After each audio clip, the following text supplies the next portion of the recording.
ورحمة الله وبركاته.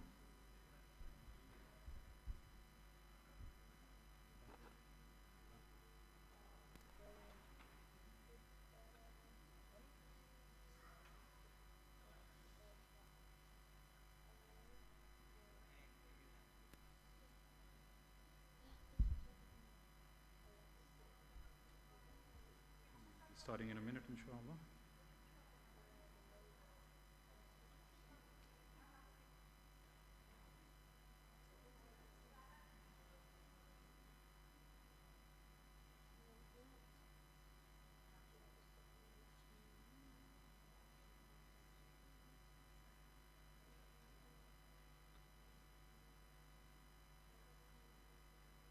من الشيطان الرجيم بسم الله الرحمن الرحيم. Today is day 13 of our session.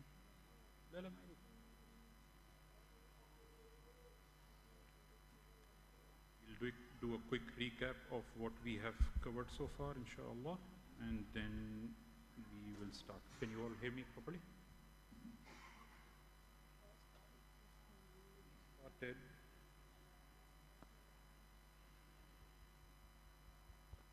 Review. So initially we started by learning the 4 properties of ism, which is status, number, gender and type. We completed all the 4 properties for ism. Then we started with fragments, and we said that in Arabic there are total of 5 fragments, and fragment is nothing but more than one word, but it is still less than a full complete sentence. Now within that we have so far studied 3 fragments. The first one being idafa. Idafa has 2 components. One is called mudaf, the other one is mudaf ilayh. We said mudaf is an ism which is not having al beginning and it is light, and mudaf ilayh would be in jar status. So when this combination happens between 2 ism, is it better now?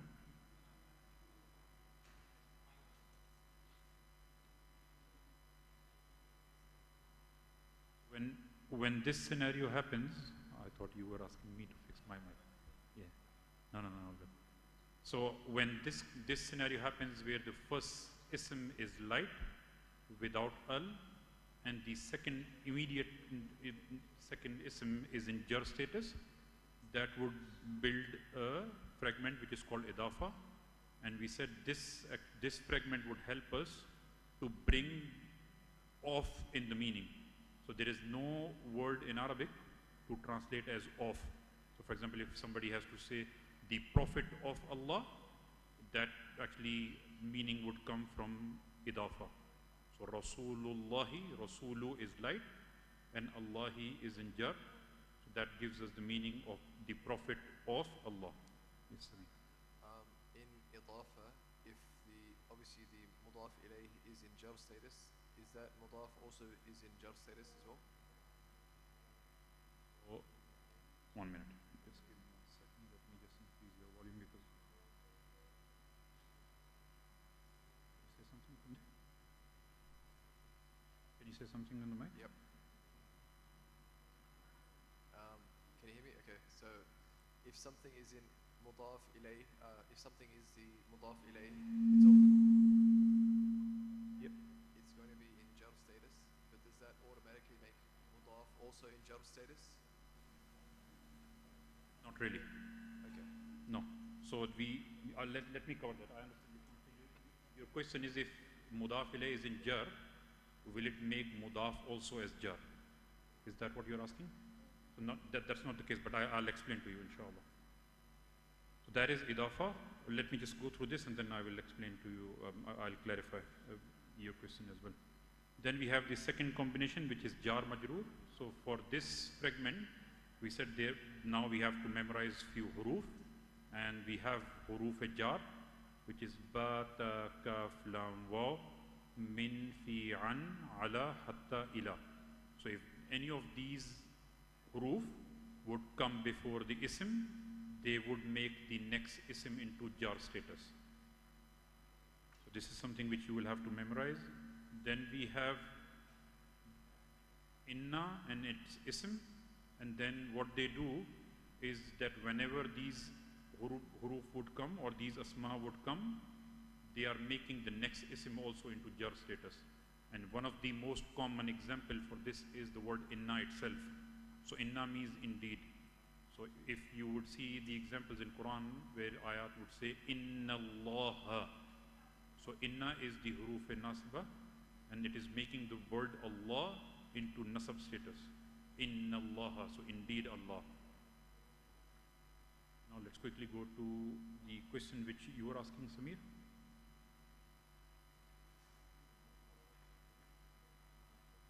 We'll maybe do a quick recap of this slide. That should inshallah help you to understand what we were discussing. So we have 4 statuses which we have covered: status, number, gender and type. Taking the example of Rabbil Alamina, we said the word Rabbi is light. It does not have al beginning as well, so this can be a candidate for mudaf. For us to know that this is really a mudaf, the next ism has to be in jar status. So the ina ending help us to know that this is jar, because we know from the Muslim chart, Muslimun, Musliman, Muslimin, Muslimani, Muslimaini, Muslimaini, Muslimuna, Muslimina, Muslimina. So ina ending is telling us that this is not, we are talking about plural, right? So this can be jar, which means if the ism before this word or this ism actually is light and without al, then this is in jar. Now, how do we know the properties of both ism as well? So we will quickly go through that. So the word Rabbi is in jar. So we know that the status would be jar. With respect to number, we do not have ani, una or ina endings or aini endings. So we know that this would be 1. Then we don't have any identification for us to know that this could be feminine. So when we do not have any clear indications for the gender, we said the default position in Arabic would be that that ism would be considered masculine. So now this is considered masculine. So jar 1 masculine. With respect to the type, we do not know, because we said that mudaf ilay cannot have al. And al is the most common identification for us to know that the ism in Arabic is proper. So how do we know that the mudaf is proper or not? That would be dictated from mudaf ilay. So that is the only property which is dictated from mudaf ilay, not the status. Mudaf would have its own status based on whatever we would see. And we have seen the examples. I'll show you. Maybe we'll go one more slide back and then I'll show you. So now, al-alamina is telling us that this is also in jar. Ina ending tells us that this is plural, right? And we know that ina is from the masculine chart. When we are talking about plural, because if you would look at the Muslim chart, the plural for the feminine would be atun, atin, and atin. So because it is ending with ina ending, we know that this is plural of masculine. And now we know that this is beginning with al, so this is proper. So when the mudaf ilay is proper, mudaf also would be proper. So the property of Rabbi would be considered jar, 1 masculine and proper. Does it make sense now? Is it clear? And with respect to the statuses, let me quickly go back to these examples. Here if you see in this line, so we have Rasulullahi, Rasulallahi and Rasulillahi. Here the ism Rasulu is light with no al. So this can be a candidate for mudaf.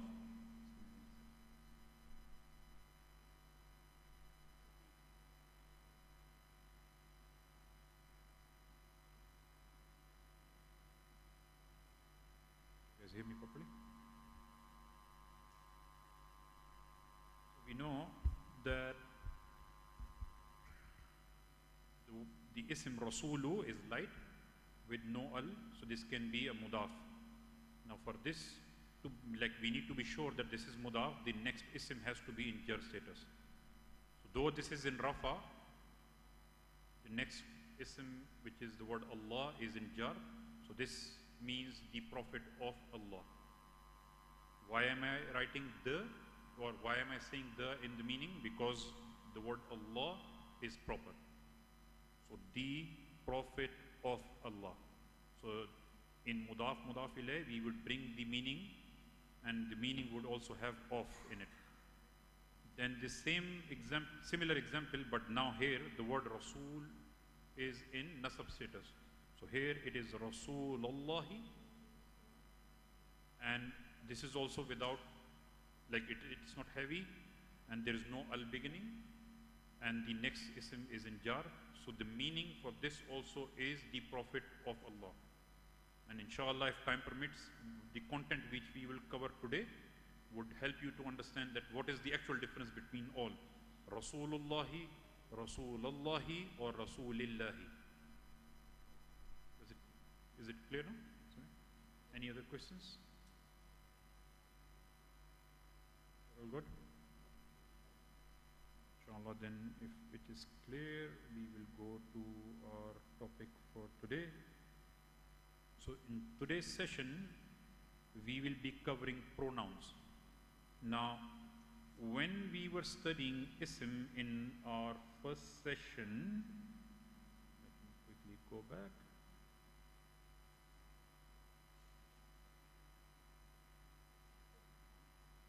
When we were looking at what is ism, we said ism is person, place, thing, idea, adjectives, adverbs, and more. And this more actually is really the pronouns which we are going to cover today. And though they are part of ism, they act totally special. And you would see that how they are special, inshallah, today.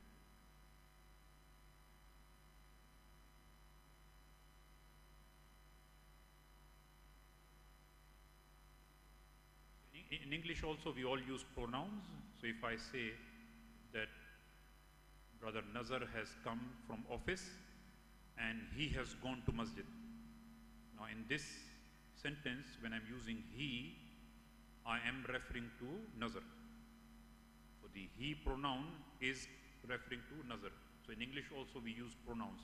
So similarly in Arabic also has pronouns, and they play a key role not only in the studies of ism, but even later when we will study fi'l, they are really, really important. So this is very, very important. In fact, even if we have to spend a bit more time on this, we would, but we will have to understand this clearly. So if we take some examples from English, so some of the examples of pronoun in English is he, she, it, they, you, I, we, me, us, or your. Now, similarly, we have pronouns in Arabic as well.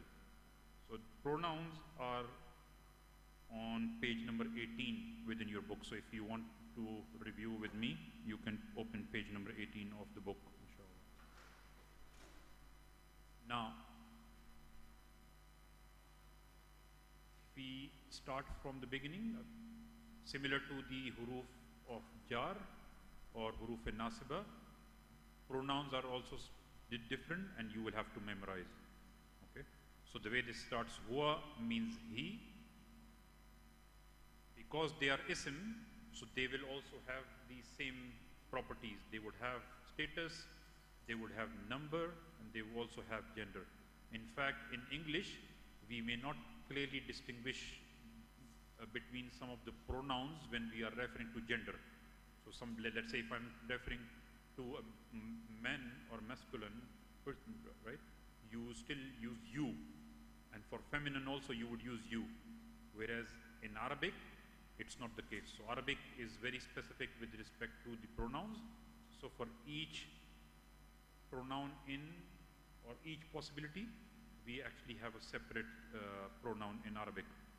So huwa means he. Then when we talk about pair of huwa, it would be huma, which means both of them. Then the plural for huwa is hum, which means they. So huwa, huma, hum is he, both of them, or they. So this is for the masculine. Then we would come to the feminine. So the feminine version of huwa is hiya, which means she. Then huma is common between both. So huma stays as is. Both of them feminine. So huma could mean that both of them masculine or both of them feminine. And when you would see the ayat, you would know that when Allah is talking about feminine and when Allah is talking about masculine as well. But in terms of the individual pronouns, they both actually look similar. Then for the feminine version of the pronoun, for plural, it is hunna. And that means they in feminine. They feminine is hunna. So huwa, huma, hum, hiya, huma, hunna. Huwa means he, huma means both of them, hum means they, masculine, hiya means she, huma means they, feminine or masculine because it is same, and then hunna would be they, feminine. What about if there's males and females both in a group and you're talking about them all in general? Is there a way to say that? Your question is if we have both of them, like if we are talking about men and women. So the way Arabic grammar works or the Arabic in general works is when you would be talking about group where you have both male and female, then the form which would be used is the masculine form. Then we are not using the feminine form.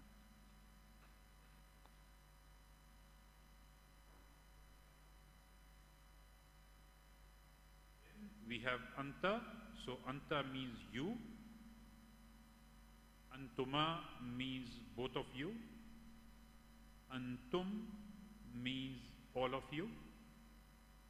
And then similar to the huwa form, the value, like the pronouns are different for the masculine and feminine.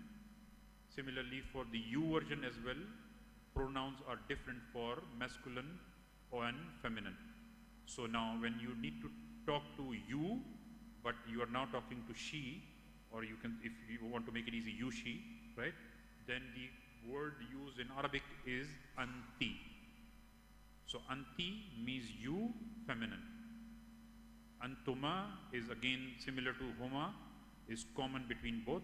So the masculine and feminine both actually have the same word for the pronoun, antuma. So this would be both of them feminine or masculine. And then the plural of you for feminine is antunna. So similar to hunna, if you see hunna means they feminine, antunna means you all feminine or all of you feminine.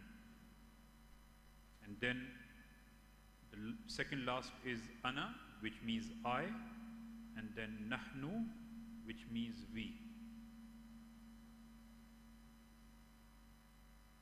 Huwa, huma, hum, hiya, huma, hunna, anta, antuma, antum, anti, antuma, antunna, ana, nahnu. Any questions?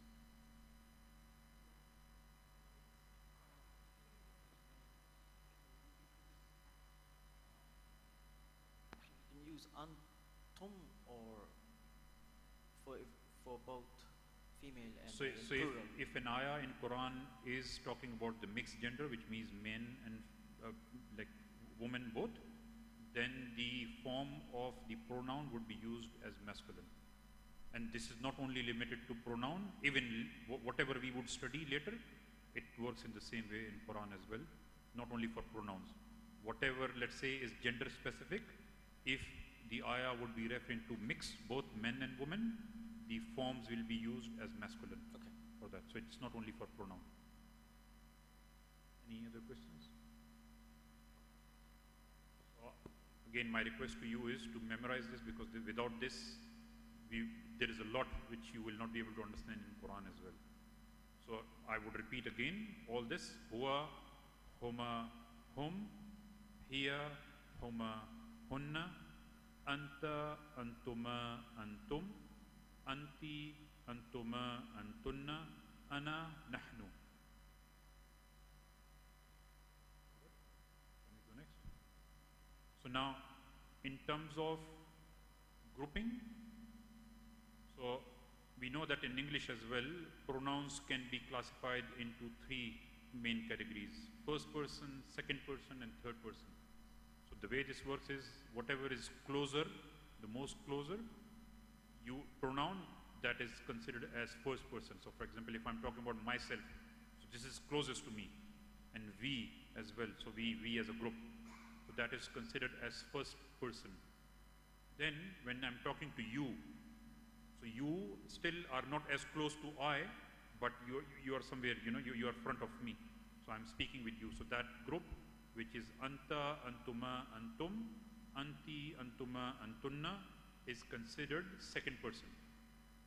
And then the third person is someone who's far. So if I'm saying Nazar came and he went, now he's not in front of me. He's somewhere. I cannot see him, but I'm referring to he, right? So that group of he or she and their plural or the pair actually is considered as the third person. And this is again standard even in English as well. Now, whatever we are looking at so far is known as independent pronoun. So pronouns also have two variations. There are few, like it's same, but when they are written independently, they look a bit different than when they are joined together with another ism, and we will see some examples. So independent pronouns are huwa, huma, hum, hiya, huma, hunna, anta, antuma, antum, anti, antuma, antunna, ana, nahnu. Right? So now we said, because pronouns are also ism, they also have four properties. So first property is the easiest, which is the type, that all pronouns are proper, they are not common. So this is the easiest thing with respect to the four properties. So type, with respect to type, they are all proper. Now with respect to status, independent pronouns, which we have studied so far, are always in rafa status. So whenever you see these forms, which is huwa, huma, hum, hiya, huma, hunna, anta, antuma, antum, anti, antuma, antunna, ana, nahnu, they are in rafa form. They are in rafa status with respect to status. So two properties are clear. Rafa with respect to status, type is proper. With respect to gender, we already know. So huwa is for masculine. Hiya is feminine. Huma can be masculine or feminine. Hum is masculine. Hunna is feminine. Similarly for the you group, so anta, we know that is for you masculine. So we know that the gender for anta is masculine. Antuma could be masculine or feminine, we would know based on the context. Antum is for masculine. Anti is feminine. Antunna is again feminine. Ana again would depend that who am I. So if I am a man, so it would be masculine. If it is the otherwise, then it would be different. And nahnu again would be.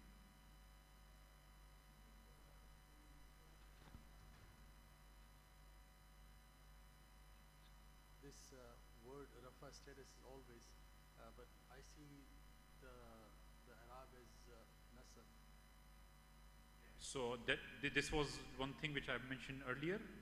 Pronouns are special. They do not follow the same guidelines which we have followed for the normal ism. So they are as is, and you have to memorize them as is. they do not follow the ending sound or ending combination. So pronoun status would be known based on this, that if they are independent or they are joined, how are they joined? We will see that when they are joined. So just to clarify, you would don't try to get confused when you look at, let's say, if you see antunna is ending with fatha at the end. So don't think that antunna is in nasab status, right? Anta is also not nasab. Anti is not jar. All these independent pronouns are in rafa status. So I'm again reconfirming that pronouns are special. They do not follow ending sounds or ending combination. We would memorize them as is, and then all independent pronouns are in rafa status. Is it clear? And then, this is your answer again. So all independent pronouns are rafa, and they do not depend on the ending sound or even ending combination. They don't have ending combination anyway, but they don't get confused by the ending sound. That anti would be jar. No, it's not. If anti is written, we know that this is independent pronoun, so this is in rafa status. If anta is written, it is independent pronoun, it is for you masculine, and it is in rafa status. Clear? Any questions? We proceed. Now, so far we looked at independent pronouns. Now we will see that when these pronouns are attached to another ism, which means they are not written independently, how would they look? So the first form is huwa would become hu, or in some cases he as well. If you would see in your book, we would see, and I will show you some examples from Quran as well. But the most common, let's say, example would be hu. So huwa in attached form would be hu. Huma does not change. So huma stays as huma. So huwa became hu. Huma is huma, even if it is attached. And hum again would stay as hum, even if it is attached or unattached. Then here, when it is written as attached form, would become ha with alif. And then huma would stay as is, as we have seen in the huwa form as well. And then hunna also stays as is.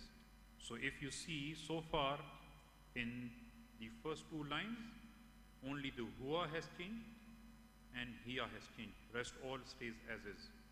So huwa became hu, hiya became ha in the attached version. And then rest all would rhyme with the independent pronoun. So anta will become ka. So you can say ta and ka, look, they rhyme together. So for you to remember, you can say ka. So from anta it became ka. Then antuma became kuma. Ta is changing to kaf, and then kuma.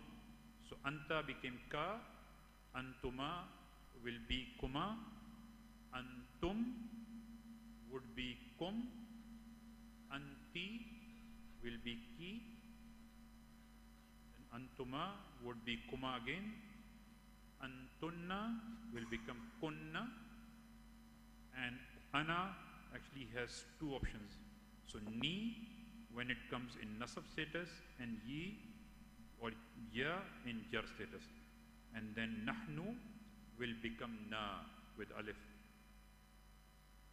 And attached pronouns are always either in nasab or jar. They cannot be in rafa status. So now, the first column, just give me 1 second, let me just complete and then I'll explain. So the first column for the singular is changing for all. Huwa became hu, hiya became ha, anta became ka, anti became ki, and ana also changed to ni or ye. And then the second column, which is for pair, did not change for the huwa and hiya. So huma stays as is.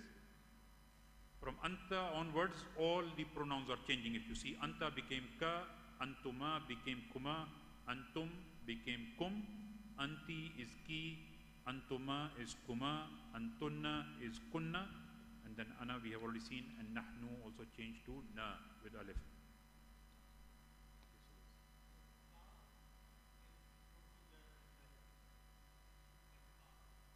Yeah, it is, but for now, only look at it from attached pronoun. And because attached pronouns would come at the end of the letter. Huruf jar would normally come in the beginning, and you know that the next letter is in jar status as well. So huruf jar will normally not come in the end of the ism, but attached pronoun will only come in the end. Questions?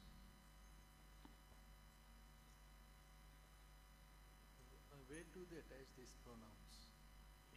These attached pronouns can be attached to multiple things, and we will see. As part of this session, we will cover all the possibilities, inshallah.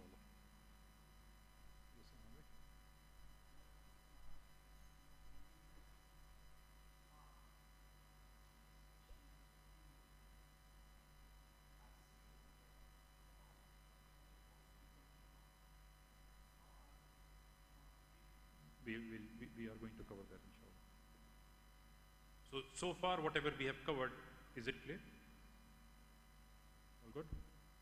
So your question actually I'll cover. So in some cases, if you would see in your book, huwa, which becomes who, can also be he. Huma can also be hima, and we will see the examples from Qur'an. So now, for you to remember, try to build something like this, what I'm going to show you. So you can try to recall or remember these attached pronouns as kum comes from antum, which means all of you. So try to memorize all the attached forms like this. So if somebody asks you what is who means, so you should be able to reproduce who comes from huwa, which means he. Huwa means he. Ha comes from here, which means she. Ka comes from anta, which means you, masculine. He comes from anti, which means you, feminine. Kuma comes from antuma. Kum comes from antum. Na comes from nahnu. Okay? So try to memorize the attached pronouns with this pattern, and inshallah this would help you to memorize the pronouns, attached pronouns, with their meaning as well, inshallah. So try to take this maybe as your exercise, that the pronouns which are written on page 18, practice them with the structure which I have given you here. Now, pronouns are also written in multiple ways. So we said we have already gone through the huruf nasiba, right? And one of the most common example is inna, which means indeed. So inna is a harf of nasab. So therefore inna and the pronoun nahnu, which is which status? Nahnu is an independent pronoun, right? So what is the status of the independent pronoun? Independent pronouns are always in rafa status. So when inna comes, inna should make sure that your next ism is in which status? Inna, anna, ka anna, bi anna, layta, lakinna, la'alla. these are the huruf nasab, huruf nasiba, which means they would make sure that the next isim is in nasab status, which means nahnu and inna normally cannot come together. So when inna comes, the nahnu's which version should come? Nasab version. And we notice that nahnu's attached pronoun, which is na, which can be either in nasab or jar form. So inna and nahnu cannot come together again because nahnu is rafa and inna needs nasab. So now inna can only take the nasab version of nahnu, which is na. We just saw that in the last slide, right? So noon, alif, na. Now, the way you would see inna and na in Quran, there are two variations.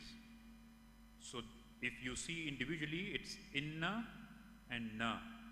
When they are joined together, you would either see them like inna na, or it is also written as inna with alif. They are both same. These are different ways of writing. But in Quran, you would see both examples, and I'll show you both. So I'll just repeat this again so that you are all 100% clear. Inna is huruf nasab or huruf nasiba, which means whichever isim the inna is attached to, it would convert the next isim into nasab. Now, nahnu, which is the pronoun, independent pronoun, we know that the independent pronouns are in rafa status, which means inna, when it is nahnu is attached to inna, it can only take nasab form. And we said that independent pronouns are rafa. So which means with inna, it can only take attached pronoun. And for nahnu, the attached pronoun version is na with alif. So when inna, if I have to say indeed we, so inna means indeed. If I have to say indeed we, I have to say inna na. Now in Quran, you would see two patterns. One, which is inna na, and there is a shorter version as well, which is inna with alif. They both means inna na. And the most common example is the ayah from Quran where you say inna lillahi. So this inna is innana, indeed we. And for the other example where it can be written like this, which is inna and then innana, is Rabbana innana sami'na. So here they both actually means the same, but it's just a different style of writing. Okay. We proceed. So now we said inna means indeed or surely, and we, which means na or nahnu. Nahnu is an independent pronoun and na is the attached pronoun.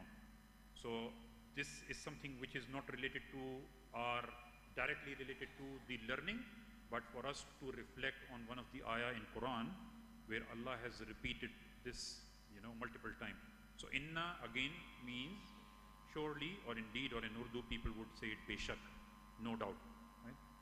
So now this ayah from Surah Al-Hijr, where Allah has mentioned inna. So inna is innana, indeed we. So this means indeed we. When people were saying that who would protect Quran, so this is the ayah where Allah has revealed an ayah where Allah says that indeed we have sent down this Quran and we will protect. And see how many times Allah is enforcing this, that indeed we, again nahnu, which is coming as an independent pronoun. So indeed we, then nazzalna, again nazzal means to send down, na which means we send down. So again it is repeated. So this shows the anger, which is so indeed we send down. You understand? And then wa inna, and indeed we, lahu lahafizun, and indeed we will protect it. Does it make sense? Okay. This shows, we call it jalal, you know.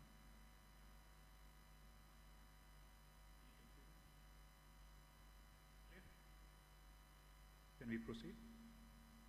So this, now we will talk about what you are asking. So we said that there are different variations, right? So some in the examples also in page 18. So huma is sometimes huma or hima, and we do have examples of this in Quran. Before even we go and discuss this, there is actually a term called in Arabic, which means mutabiqat, which if I'm not wrong, the best or the closest way to translate that in English would be, you would put these sounds according to what it is attached to, and you will see the examples. So huwa is normally hu in attached pronoun, but sometimes it can be he as well with kasra, and I'll show you the examples. So you must have seen in Quran, we have innahu, indeed he. Okay. Now when you would see these examples with ba, b, ba is a huruf jar. Now this he is not jar because of the huruf jar, but because the sound, so it is trying to match the sound. So this is, you would see that Quran, when you are reciting, there is a rhythm which it follows, you know, in ayat as well. So this is called mutabiqat. So with the letter or the ism which it is attached to, sometimes Allah is changing the harakat also for the letters.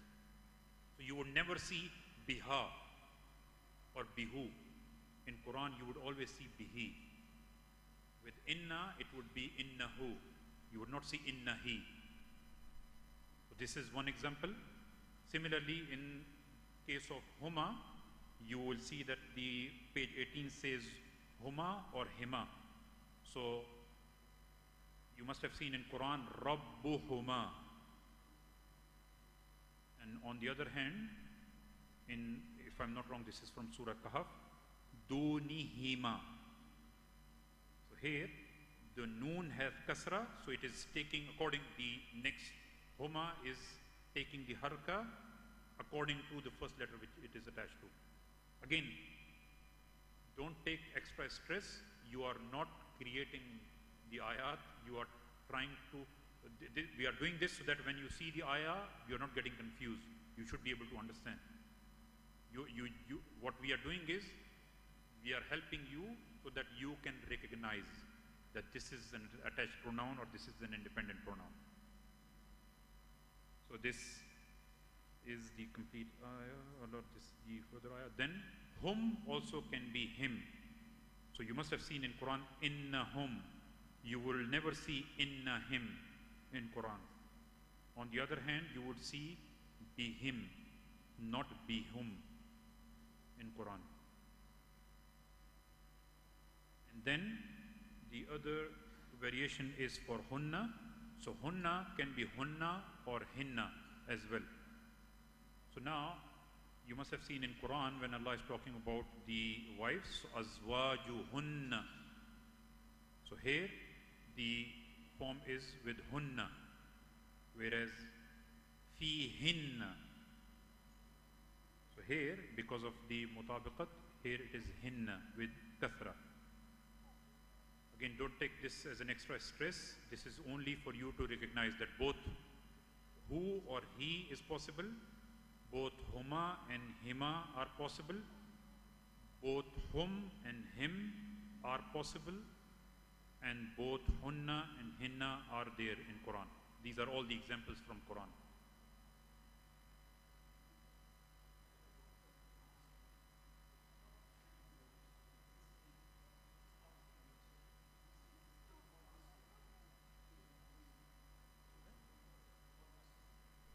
Almost.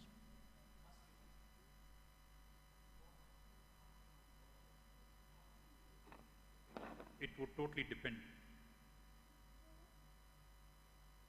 So if Now, again, it depends on the pronoun. So if you see here, let me go back. We are talking about now the attached pronouns, right? So if you see, in the attached pronoun, when we see whom, we know that this is masculine, correct? So it has to be masculine. The only place where you may have confusion would be huma or kuma. Rest all, who is masculine, right? Ha is feminine. Ka is anta. So this is masculine. He is feminine. Hum is masculine. Hunna is feminine. Kum is masculine because it comes from antum. Kunna is feminine. There is no confusion for the singular or plural. For the pair, because they both in masculine and feminine, they sound the same, we would know based on the context. But with this, you can recognize. Is it clear?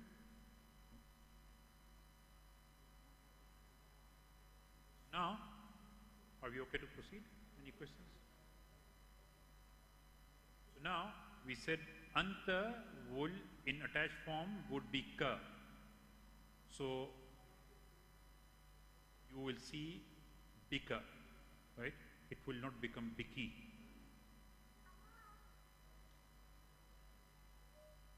Now, looking at the lam. So when the lam comes with the attached pronoun, word ba, ta, kaf, lam. When it comes with the attached pronoun, it takes fatha, not kasra. So if you see here, you would see the examples in Quran, laka. Whereas when it comes with a normal ism, this is by the way a qasam oath, lillahi. So this li is making the next word into jar. This is an ism. Whereas ka is an attached pronoun. So when the lam of huruf-e-jar, ba, ta, kaf, lam, waw, so lam from there, when it comes, it normally has kasra when it is attached to a normal ism. But when it is attached to the attached pronoun, or when it is attached to a pronoun, then your pronoun version also would be the attached one. Then it does not take kasra, it would take fatha. So you will have laka, not lika.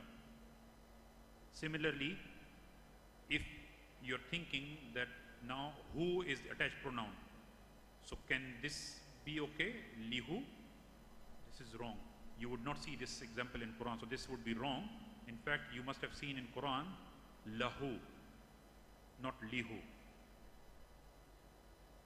This is the same lam of huruf-e-jar, but it takes a different haraka when it is attached to a pronoun. So lahu is again the huruf-e-jar, la is huruf-e-jar, and then hu is the attached pronoun. Is it clear? Yes.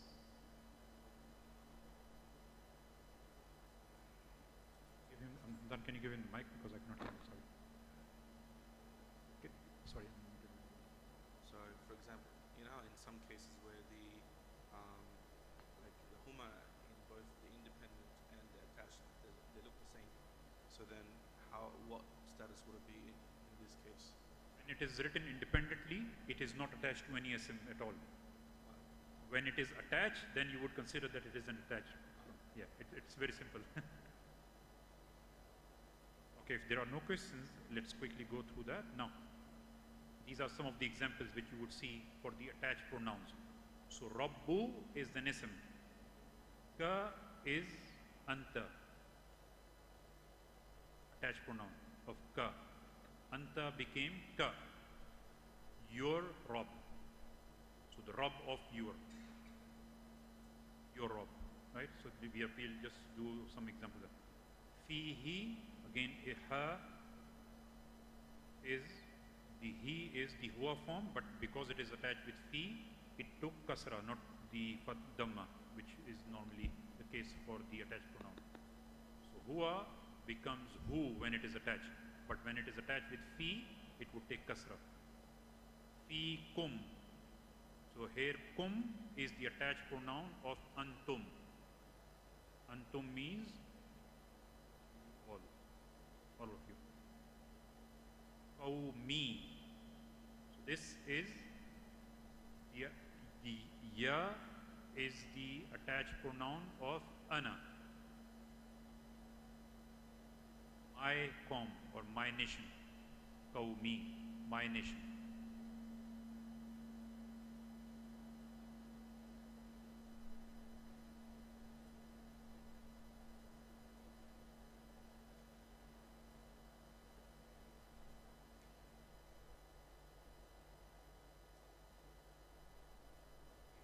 Kitabu kunna. So kunna is the attached pronoun of hunna. Hunna became kunna. Then innani. So inna is the huruf nasab, right? So then the attached pronoun also has to be nasab. So now ni is the nasab form of ana. So indeed I would be the meaning for this. Indeed I, and this is actually an ayah. Like you would see that Allah is referring to Himself. Innani when He is talking to Prophet Musa alayhi salam. Then alaykum. Now we studied ba ta kaf lam waw min fi an ala hatta ila.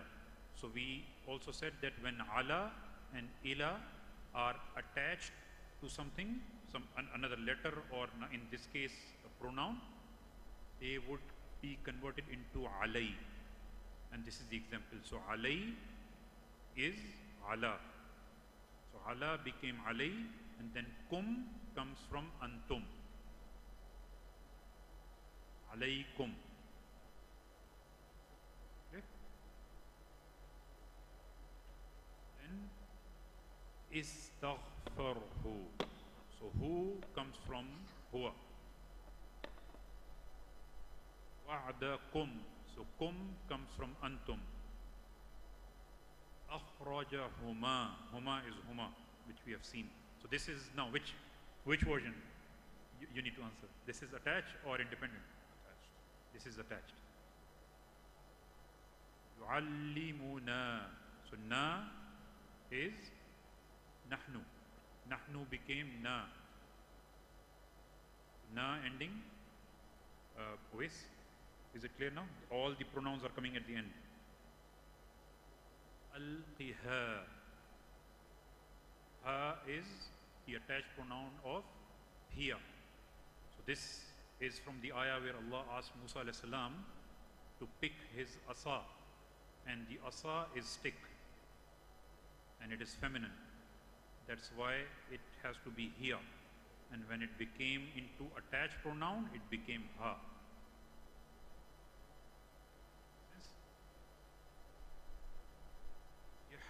Yahdihi.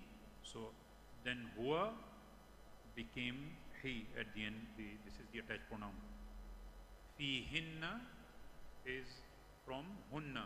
So hunna is the attached pronoun here, right? And then because this is again the mutabiqat, so it is taking the kasra, it's not hunna.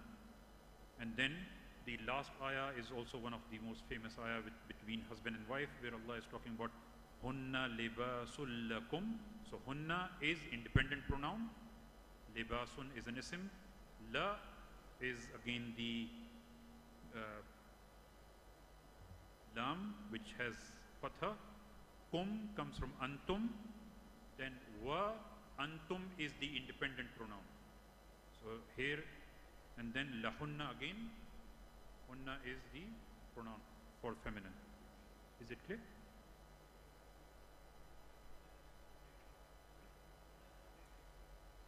Hunna is attached. Yep. When it is written separately, then it would be considered independent, and it would be considered in rafa status. When it is attached, then this can be either nasab or jar we would know based on what it is attached with. Now, we studied inna, anna, ka'anna, bi'anna, layta, lakinna, la'alla. These are huruf nasiba. So when they come, they make the next ism into nasab status, right?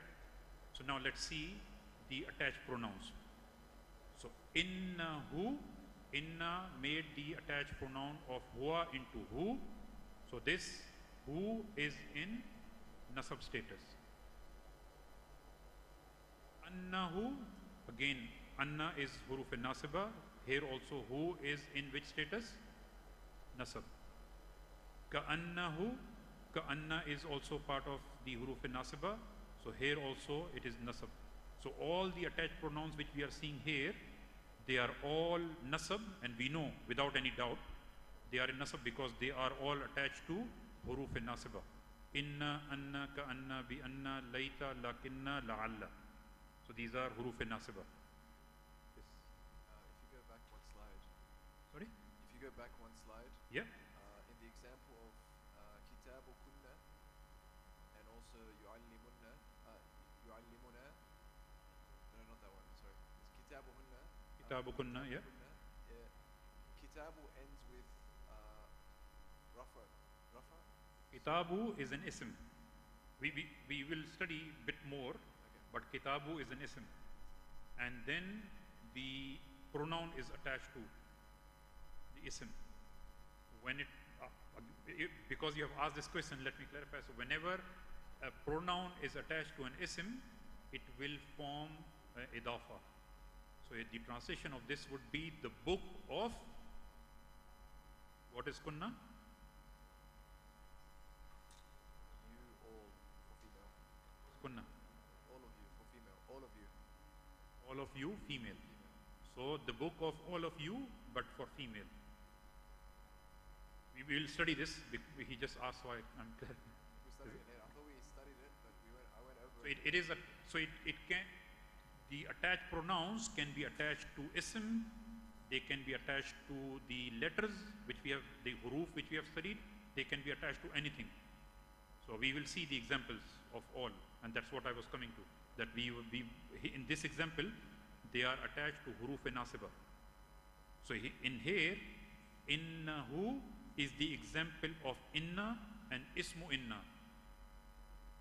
Lahu is the example of jar majroor. Because ba, ta, kaf, lam, waw, min, fi, an, ala, hatta, ila. These are huruf jar. So here, this is the example of jar majroor. So now we are doing fragments as well. And then, rabbuhu. So the word rabb is an ism. When the attached pronoun is attached to an ism, it would be a mudaf and mudaf ilayh. So whenever you see an ism and you have an attached pronoun, it is mudaf ilayh without any doubt.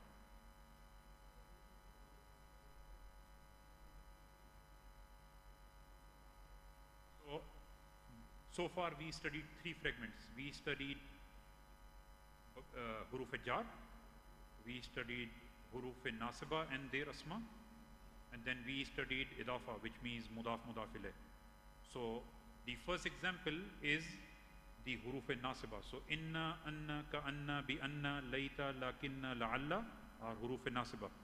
When attached pronouns are attached to these huruf, this would be the example of the huruf, like if we say inna and then you would say ismu inna, right? Then we have jar majur, which is ba, ta, kaf, lam, waw, min, fi, an, ala, hatta, ila. These are huruf jar. When the attached pronouns are attached to these huruf, then these are the examples of jar majroor. When the attached pronouns are attached to an ism, the word rabb is an ism.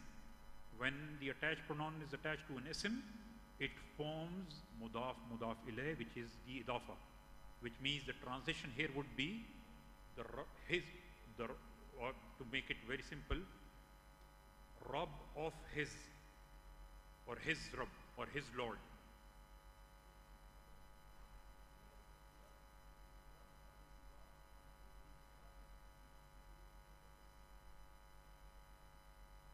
the word Rabb is light without al.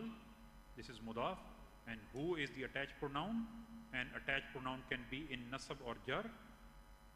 So now this is jar. Clear? Maybe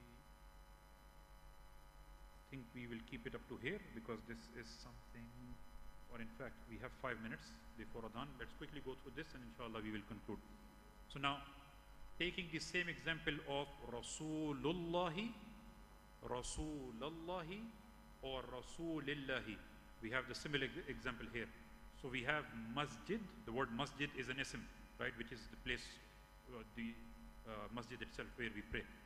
Now, masjidika, masjiduka, and then we have masjidika. Now here, the word masjid is in nasab status. Here, the word masjid is in rafa status. Here, the word or the ism masjid is in jar status. This is answering your curiosity. So now, in translation, they all means your masjid. Ka comes from anta, so your masjid. They all means your masjid. But how do they differ? They definitely differ in status with respect to masjid. But now let's see some examples. If we have a sentence that your masjid offered a new program. Now, who's doing the act of offering in this sentence? The masjid. So the masjid is the doer. And the doer of the act has to be in which status? Rafa. So which version we will take? So this is the doer, and it would be the masjiduka. So in this sentence, we will have masjiduka. In another example, if we have, I visited your masjid. Who's doing the act? Who's the doer? Doer is I am visiting. So I am the visitor. Masjid is the detail, right? Your masjid is the detail. So we said the detail is in which status? Nasab. So which version we will take here? Masjidika. Nasab. Masjidi is nasab. Masjidaka. So the detail is here. So this version of masjidaka will go in the next sentence. Now let's take another example, and inshallah with this we will conclude. The color of your masjid is white. Now here, your masjid is coming after of. And we said that any ism or any word which comes after of is in jar status. So now, masjid is in which status? So which version of the Arabic will be considered for this one? Masjidika. Is it clear? Make sense? Now do you understand the difference between Rasulullahi, Rasulallahi, Rasulillahi?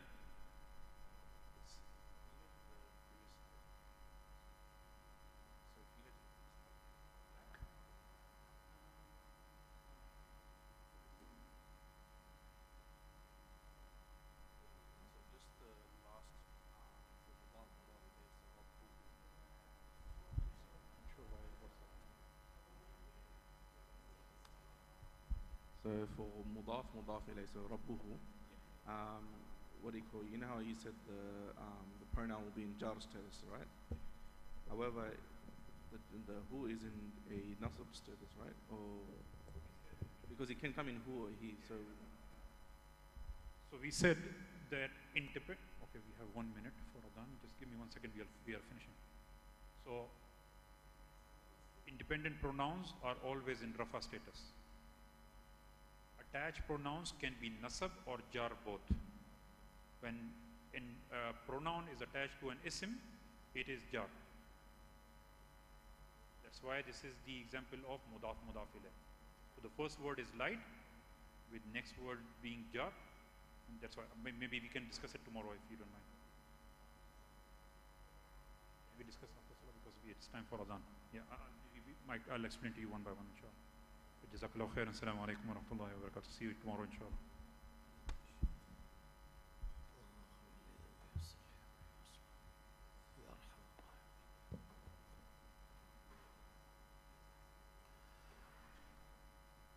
الله أكبر الله أكبر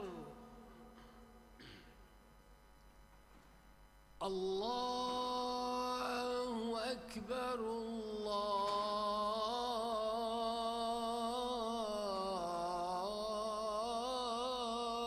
الله أكبر أشهد أن لا إله